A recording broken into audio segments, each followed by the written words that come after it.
جن کا علاج جن سے ہوگا، یہ عددی تعویذ جو ہے نا یہ جائز نہیں ہے۔ پیشن گوئی تو ویسے بھی ٹھیک ہوتی ہے، علم نجات جائز ہے کہ السلام علیکم ناظرین، میں ہوں آپ کا میزبان عمر فاروق اور آپ دیکھ رہے ہیں میرا یوٹیوب چینل آگاہی 313۔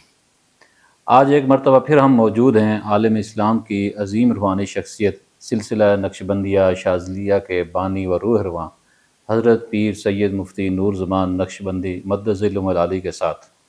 اس سے قبل بھی ہم نے 2-3 پروگرام کیے روحانی حوالے سے اور آپ نے ان کو بے حد سراہا۔ آج ایک مرتبہ پھر حضرت سے ان کے خیالات سے استفادہ کریں گے اور آپ کو بیش بہا معلومات انشاءاللہ فراہم کریں گے۔ تو سب سے پہلے حضرت کا شکریہ کہ انہوں نے ایک مرتبہ پھر ہمیں یہ موقع دیا کہ ہم ان کی جو خیالات ہیں یا جو بھی ان کی جو معلومات ہیں وہ آپ تک پہنچا سکیں۔ حضرت سب سے پہلا سوال تو میرا یہ ہے کہ آج ہم کریں گے کہ جو روحانی تشخیص ہے اور علاج کے جو مختلف طریقے ہیں ان کی شرعی حیثیت کیا ہے اور ان کے ذریعے سے یہ اعمال کرنا کیسا ہے۔ دنیا میں ہاتھ کی لکیریں، ان کو دیکھ کر بہت سارے لوگ مستقبل کے حوالے سے رائے دیتے ہیں، لوگوں کی قسمت کا حال بتاتے ہیں۔ تو یہ انسانی زندگی میں ان کی ہاتھ کی لکیروں کا کتنا اثر ہے اور کتنا عمل دخل ہے؟ نحمدہ ونصلی علی رسولہ الکریم، اما بعد۔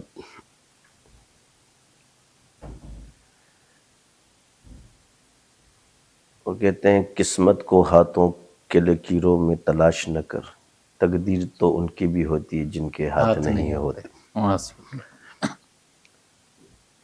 مسئلہ یہ ہے کہ یہ کہانت ہے، مطلب کاہن کہا گیا ہے اور اس پر وعیدات بھی بہت حرام کام ہے یہ۔ باقی اللہ تعالیٰ کے امر سے کائنات میں جتنی بھی تخلیق ہے اس میں کوئی نہ کوئی اثر موجود ہے۔ کسی شے میں اثر ہوتا ہے تو اس سے نہیں ہوتی ہے، نہیں کا مطلب منع کرنا ہے، نفی نہیں کی گئی ہے، منع کیا گیا ہے۔ بعض لوگ کہتے ہیں کہ جی اس میں تو تاثیر ہوتی، تاثیر پتہ چلنا یا یہ چیزیں مغیبات کی طرف جانا یہ حرام ہے۔ شریعت نے اس چیز کو منع کیا ہے، تو تاثیر ہونے کی وجہ سے منع کیا ہے۔ اچھا، کہ یہ نہیں کہ اس میں تاثیر نہیں ہے، لوگ بعض اوقات احوال جو ہے وہ پتہ چل بھی جاتے ہیں، تو غیب میں جانا کیونکہ تقدیر میں منع کیا ہے مخلوق کو پڑھنے سے۔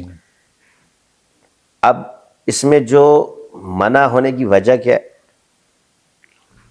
کہ اللہ تعالیٰ انسان کی تدبیروں میں اگر تاثیر ڈال دے تو اس کی تقدیر بھی بدل دیتا ہے۔ اب جب یہ شخص کوشش چھوڑ دیتا ہے اور یہ لوگ اس کو بتا دے بھائی تمہاری تقدیر میں یہ ہوگا وہ ہوگا، اسی طرح آپ موویاں ویڈیوز وغیرہ جو ہے نا اس پہ بنی ہوئی جو کہ غیر مسلم ہے اور مسلمان اس کا اثر لیتا ہے، تو یہ چیز ٹھیک نہیں ہوتی۔ یعنی جو اس چیز علم کو جاننے والے وہ بھی اس کو 100% نہیں مانتے، ٹھیک ہے، امکانی چیزوں میں اس کو مانا جاتا ہے، تو حرام چیز ہے، اس لیے اس میں پڑھنا ہی نہیں چاہیے۔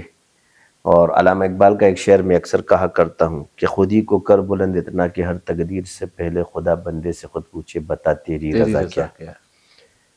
بہت سی چیزیں جو ہمارے لیے صحیح نہیں ہیں کیونکہ اللہ حکیم بھی ہے، ٹھیک ہے، یعنی طبیب جو سب سے بڑا ہے وہ ہمارا اللہ ہے، اللہ، اور وہ شافی ہے۔ باقی لوگ تو علاج کرتے ہیں یا ہیلے حوالے بتاتے ہیں، مگر کرنے والی ذات تو اللہ کی ہے۔ جو چیز ہمارے لیے بہتر نہیں ہے وہ اس میں رکاوٹ آ جاتی ہے، اس کو روک دیا جاتا ہے۔ یہی وجہ ہے کہ لوگ ان چیزوں کے پیچھے پڑتے ہیں جن چیزوں سے انسان کو اللہ منع کرتا ہے اور اس میں ان کا فائدہ ہے، تو یہ حرام چیز ہے اور حرام ہی رہے گا، اس کو ہم کبھی بھی جائز نہیں کہہ سکتے۔ اس کے لیے جتنے بھی یہ ہیلے حوالے کرے، ایسے لوگوں کی دعا اور وعید بھی ایسی ہے کہ اللہ نے حضور نے فرمایا کہ وہ منکر ہے جو دین میں لے کر آیا ہو۔ ٹھیک ٹھیک۔ اچھا، یہ تو ایک طریقہ ہو گیا، ایک طریقہ اور ہے علم العادات کے ذریعے سے کسی کی تشخیص کرنا اور اس کا علاج کرنا، اس کی کہاں تک اجازت ہے؟ اور بالکل جائز ہے یہ علم العادات کے ساتھ۔ جو دیکھیں ایک چیز ہوتی ہے اصل، اصل ہمارے پاس قرآن اور سنت ہے، ٹھیک ہے، اسی سے مستنبط کیے گئے اصول ہے قرآن حدیث اجماع قیاس۔ ان اصولوں کے تحت پھر مجربات کو پرکھا جاتا ہے کہ آیا یہ شرع میں جائز ہے کہ ناجائز ہے۔ تو اس کے لیے میں آپ کو قرآن کی آیت پیش کر دیتا ہوں۔ والفجر ولیال العشر والشفع والوتر. تو یہاں اللہ تعالیٰ نے جو ہے قسم فجر کی بھی کہی ہے، 10 راتوں کی بھی کھائی ہے، اور شب اور وتر کی بھی کھائی ہے، یعنی جفت اور طاق کی. ٹھیک ہے. قسم ہے جفت اور طاق کی. جہاں قسمیہ واو آ جائے تو یاد رکھے کہ قرآن تو جامع العلوم ہے، ساری چیزیں اس میں ہیں، تو شفا یا دوا مراد لی جاتی ہے اس سے. جیسے والتین والزیتون، تو ہم کہتے جی اللہ نے قسم کھائی ہے، کس کی؟ زیتون کی، تین کی، تو اس میں شفا ہے. اب اس کو دوا بنانا یہ ماہر کا کام ہے. ٹھیک ہے. جس کو اللہ نے اس پہ اسرار اور رموز اور علوم اس پر کھولے، جیسے شہد ہے وہ شفاء للناس ہے، اور مختلف رنگوں کو اللہ نے خاص طور پہ اس میں ذکر فرمایا کہ وہ مختلف رنگ رکھتے. اسی طرح قرآن کی آیت ہے وَلِتَعْلَمُوا عَدَدَ السِّنِينَ وَالْحِسَابَ وَكُلَّ شَيْءٍ فَصَّلْنَاهُ تَفْصِيلًا. تو یہاں پر بھی عادات کو حساب کتاب سن اور حساب الگ بیان کیے. عدد کو وَلِتَعْلَمُوا عَدَدَ السِّنِينَ، تو عدد کو بھی بیان کیا، پھر سالوں کے لیے ہے، پھر اس میں حساب بھی ہے. اب حساب کتاب اگر دیکھا جائے تو ہم پورے انسان کی جو باڈی ہے اس کی تفصیل عادات کے اندر ہے. وزن ہے اس کا، بلڈ پریشر لے لو 80 ہے، 120 ہے، شوگر کو لے لو 100 ہے تو اس کے اوپر 200 کے قریب جو ہے آپ کا یہ نارمل، یہ سب عادات سے شمار ہوتا ہے. آپ کا خون کا لیول اتنا ہونا چاہیے، آپ کے ٹمپریچر اس لیول کا ہونا چاہیے، یہ وزن ہے. سمجھ رہے ہیں آپ کو؟ تو اس میں مہارت جو ہے یہ مجربات میں سے ہے، اور مجربات کو شرع منع نہیں کرتی، لہذا جو اس کے ماہرین ہو جاتے ہیں تو وہ لوگوں کا اس سے علاج بھی کر سکتے اور تعویذات بھی بنا سکتے ہیں، مؤثر بھی ہے. ہاں مؤثر. کیونکہ اکثر تعویذ پہ یہ اعتراض کیا جاتا ہے کہ عددی تعویذ جو ہے نا یہ جائز ہی پیدا کیا ہے بطور وسیلہ. مثلا ہم نے تو حضور کو نہیں دیکھا ہے، نہ ہم نے قرآن نازل ہوتے ہوئے دیکھا ہے، لیکن موجودہ دور کے نہ ہم نے حدیث کو دیکھا ہے، لیکن اس کا وسیلہ جو ہے علماء ہے. سمجھ رہے ہیں آپ؟ اب ان علماء کو پے در پہ تواتر کے ساتھ ایک سلسلہ آپ کی کھڑی جڑی ہوئی ہے کہ وہ ہمیں سمجھا رہے ہیں حدیثوں کو، یا وہ کر رہے ہیں، مدارس کا قیام ہے، تو یہ ایک بطور وسیلہ ہے. اب کوئی اس وسیلے کا انکار کرے تو اس کو قطعی طور پر عالم نہیں کہا جاتا، کیونکہ یہ اس کے لوازمات میں سے کہ ہم پیچھے سمجھیں، کیونکہ تواتر ہی ختم ہو جائے. ہماری اسناد جتنی بھی ہے، چاہے تصوف کی ہو، چاہے حدیث کی ہو، چاہے فقہ کی ہو، وہ متواتر سیدھا سند حضور تک جاتی. جی حضرت، ہم نے دیکھا نا جیسے درخت ہوتے ہیں مختلف، وہ انسانی زندگی کے لیے بعض مضر ہیں اور بعض نفع مند بھی ہیں. بالکل ایسے بھی ہم سمجھ سکتے ہیں مخلوق میں اللہ نے شر اور خلق، قل اعوذ برب الفلق من شر ما، اب میں نے یہاں تبعیض میں بھی لے رہے تو بعض مخلوق میں شر ہے، بعض مخلوقوں میں اللہ نے شر رکھا ہے، اور بعض میں فائدہ ہے. یعنی مخلوق میں انسان ہے تو اللہ نے اس میں نفع اور نقصان دونوں رکھے. اللہ ہمیں آگاہی کرتا ہے کس چیز کی، نفع کی بھی اور نقصان کے فائدہ، یعنی تقوی، اور وہ دونوں آپ کے اندر رکھا ہوا ہے. فجور کا الہام آپ کے اندر ہوتا ہے. اب مثلا انہی چیزوں پہ علماء کرام، مثال میں تو ایک گلہ اکثر علماء کرام سے یا جو بھی کریں، مثلا عوام ایک بات لاتی ہے، ٹھیک ہے، عوام اس کو کیا سمجھتی ہے، اس کی اصلاح عالم پر فرض ہے. نہ کہ عالم اگر اس بندے نے عقیدت میں گمراہی کر دی تو تو انکار میں گمراہ ہوگا، کیونکہ آپ ان کو پر فرض ہے کہ آپ اعتدال کا راستہ اس کو بتاؤ، سیدھا راستہ کہ بھئی یہ اتنا ٹھیک ہے اتنا اور اتنا غلط ہے. اعتدال کی راہ کو نہ چھوڑے، انکار کا سبب نہ بنے. ٹھیک. تو بت بے جان ہے، اس میں کوئی روح نہیں ڈال سکتا، اور انسان زیرو ہے. ولی ہو، نبی ہو، وہ زیرو ہوتا ہے. عالم ایک زیرو شخصیت میں سے. تو یہی چیز ہے، اگر ہم یہ کہیں گے تو نقل سے وہ عالم بن رہے تو نقل تو بے جان چیز، بے جان. ٹھیک ہے. اچھا، ایک اور اسی سے ملتے جلتے چیزیں، آج کل یہ بہت ٹرینڈ ہے کہ برج، سیارے اور ستاروں کے ذریعے سے لوگ پیشن گوئیاں کرتے ہیں، مستقبل کی بھی، حالات کی بھی، یہ ہفتہ کیسا رہے گا، یا یہ سال کیسا رہے گا، یہ مہینہ کیسا رہے گا. تو یہ علم کہاں تک درست ہے؟ اور یہ پیشن میں نے آپ سے کہا کہ ہر آنے والی خبر اس کو منع کر دیا گیا ہے.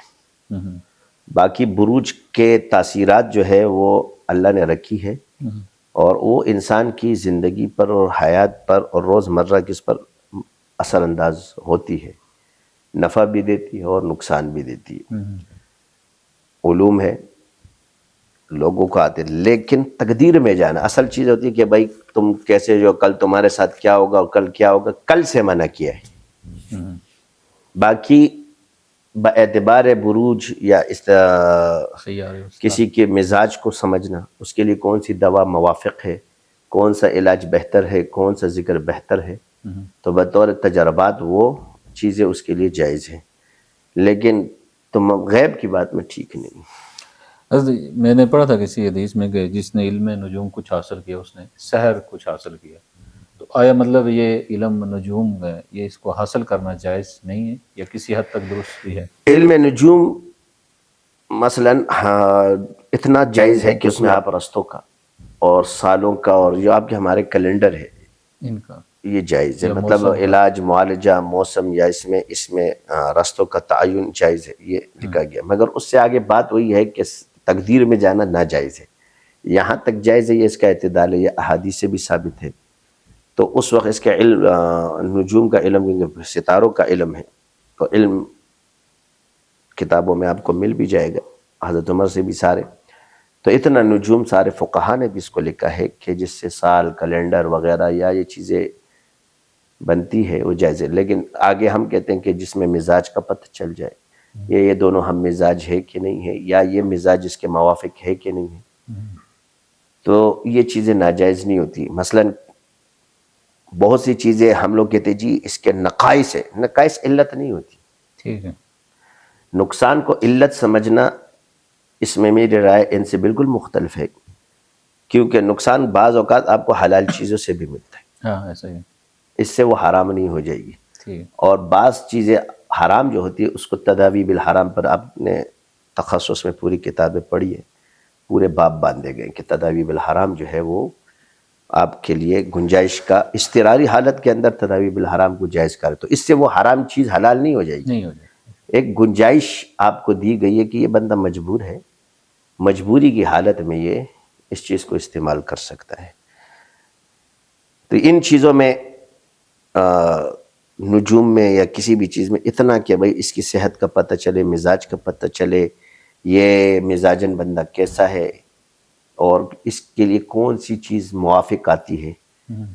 تجربے کی بنیاد پر بھی بہت سی چیزیں کھانے آپ کو جو نا صحیح نہیں آتے، جیسے اب بلڈ پریشر کا مریض ہے تو اس کے لیے نمک جو ہے وہ نقصان دہ چیز ہے، شوگر کے مریض کے تو اس سے نمک تو حرام نہیں ہو جائے گا، اور اسی طرح شوگر جو ہے چینی شوگر کے مریض کے لیے بالکل ہی نقصان دہ کہلاتی، لیکن بس اوقات وہی شوگر جب کم ہوتا ہے اس کے فائدے کی چیز، بلڈ پریشر جب ہائی ہے اس میں نقصان دہ، لیکن بلڈ پریشر جب کم ہو جائے تو وہی نمک اس کی دوا ہے، یعنی اس میں وہ دوا بھی بن رہا ہے اور نقصان کا باعث بھی بن رہا ہے، لیکن اس کے لیے اللہ نے طبیب پیدا کیے کہ وہ آپ کے لیے وہ کرے۔ اس لیے کلی چیز کو مثلا ایک بندہ خود کہے بھائی جب شریعت میں ایک چیز حلال ہے آپ ہمیں کیوں روکتے ہو، یہ روکنا بطور طبعی ہوتا ہے، ٹھیک ہے، بطور حرمت کے نہیں ہے۔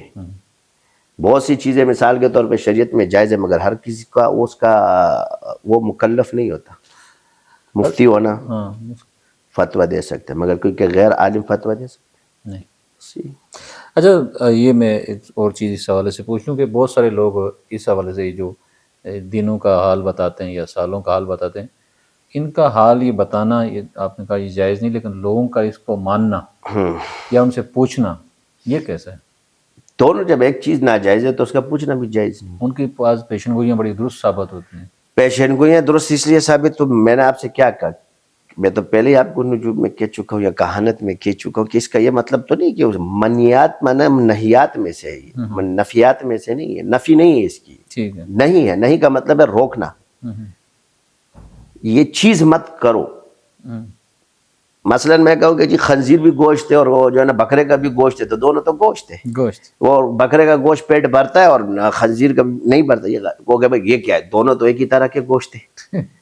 وہ بھائی یہ اللہ کی حکمتوں میں سے ہے اور اس تک انسان پہنچنا ناگزیر ہے، لیکن جتنے ریسرچ ہوئی اس میں نقصان سب کے سامنے آ چکا ہے، تو اس کی وجہ یہ ہے منع کیے گیا، آپ کو پتہ تو چل جائے گا بعض امکانی چیزیں ہیں پتہ چل بھی جاتی ہے، صحیح بھی درست بھی ثابت ہوتی ہے، لیکن 100% نہیں ہے، امکانی علم بولا جاتا ہے اس کو. یعنی وہ بھی کہتے ہیں کہ جی اس کا امکان ہے، فلاں ہے، یہ ہے. جیسے آج کل ہمارے تو کل کی خبر اس کو یقینی سمجھنا حرام ہو جاتا ہے، شرک ہو جاتا ہے کہ بھائی بس یہ جو بندہ بتا رہا ہے یہ خبر بالکل 100% جو ہے نا اب یہ ہو کے رہ گیا. ایسا نہیں ہوتا. اچھا، اسی سے ملتا جلتا میرے خیال میں آخری سوال کر لوں. مثلاً میں اگر اسی پر ابھی جیسے آپ کے یہ جتنی بھی پیشے وہ کیے گی پیشین گوئی تو ویسے بھی ٹھیک ہوتی ہے، جیسے حال بتانا فلاں وزیر اعظم ایسا ہوگا تو آیا عمران خان 10 سال رہے گا. آپ نے یہی سارے بیٹھے تھے نا میڈیا پہ چانگے مار رہے تھے، آگے جیل جائے گا تو جیل چلا گیا. غیب کی خبر. بسا اوقات ایک غیر اختیاری طور پہ اہل اللہ پر یا کسی پر اللہ عالم کشف میں کوئی چیز کھول دے تو اس کے اختیار میں ویسے بھی نہیں ہوتی، کیونکہ کشف غیر اختیاری ہے اور یہ چیز اختیاری ہے. اختیاری کی وجہ سے اس کو اور کشف وغیرہ الہام وغیرہ القاء آگاہی یہ اختیار میں نہیں ہوتا، یہ غیر اختیاری چیز ہے. اسی سے ملتا جلتا ایک اور سوال حضرت کہ جو معالج ہوتے ہیں روحانی معالج وہ جنات کے ذریعے سے علاج کرتے ہیں یا موکلات کے ذریعے علاج کرتے ہیں، ان موکلات یا جنات پہ ہمیں کتنا اعتبار کر سکتے ہیں؟ بطور طبیب کر سکتے ہیں. یہ کسی بھی فن کا ماہر ہے، علاج بالمثل، مثلا جن کا علاج جن سے ہوگا تو علاج بالمثل ہے، لیکن اور علاجوں سے بھی نہیں ہوگا. اس کے پیچھے پوشیدہ جو طاقتیں ہو یہی جناتی ہوتی ہے، آنکھوں سے نظر نہیں آتی، اور اس میں وہ چیزیں کار فرما ہوتی ہیں. تو کیونکہ وہ بھی ایک ڈاکٹر ہوتے ہیں اور ان کے اندر یہ تاثیر ہوتی ہے کہ وہ انسان کے جسم میں حلول کر سکتے، کیونکہ کوئی انسان کسی کے جسم میں حلول نہیں کر سکتا، نہ فرشتہ کر سکتا ہے، نہ کوئی روح کسی کے اندر حلول کر سکتی ہے. بس شیاطین اور جن کو یہ طاقت حاصل ہے کہ وہ انسان کے جسم کے اندر حلول کر لیتے. تو ہم کوئی دوا جب انجیکٹ کرتے ہیں کسی کی جسم کے اندر اس کو حلول کرتے ہیں، پھر اس کی رپورٹ باہر آتی تو اس کے بھئی یہ چیز ہے. اسی طرح اس کا بھی یہی ایک مسئلہ ہے کہ جنات بھی اس میں کارآمد ثابت ہوتے ہیں اور اس کے ڈاکٹر ہوتے ہیں، طبیب ہوتے ہیں، اور ایک وہ تیزی کے ساتھ کسی چیز کے اندر آنا جانا اس کے لیے سفر کرنا ان کے لیے آسان ہوتا ہے. تو یہ جائز چیز ہے، ناجائز تو نہیں، استعمال جائز ہے اس کا. کسی زمانے میں جب کرنٹ نہیں ہوا کرتے تھے تو حضرت سلیمان علیہ السلام نے آپ سے بیت المقدس ان سے بنوایا، اور شیاطین تھے جنات. اور قرآن اس پر ہمیں پورا واقعہ بتاتا ہے اور آپ نگرانی فرما رہے تھے. جی ہم ان سے مطلب کام لے سکتے ہیں. تو کام لینا جائز ہے. ان کو حاجت روا مشکل کشا سمجھنا یہ اس میں داخل ہو جائے. یہ خود حاجت روا ایک وسیلہ ہے. میں نے آپ سے کہا کہ کسی شے کو وسیلہ سمجھو شرک سے خارج، مگر وسیلے کو سب کچھ سمجھو یہ شرک میں داخل ہے. حضرت بہت شکریہ، آج آپ نے ہمیں بہت قیمتی معلومات ہمارے ناظرین کو فراہم کی. امید کرتے ہیں کہ پہلے جس طرح ہمارے پروگرام ہمارے ناظرین نے پسند کیے تھے، ہمارا یہ والا پروگرام بھی انہیں پسند آئے گا.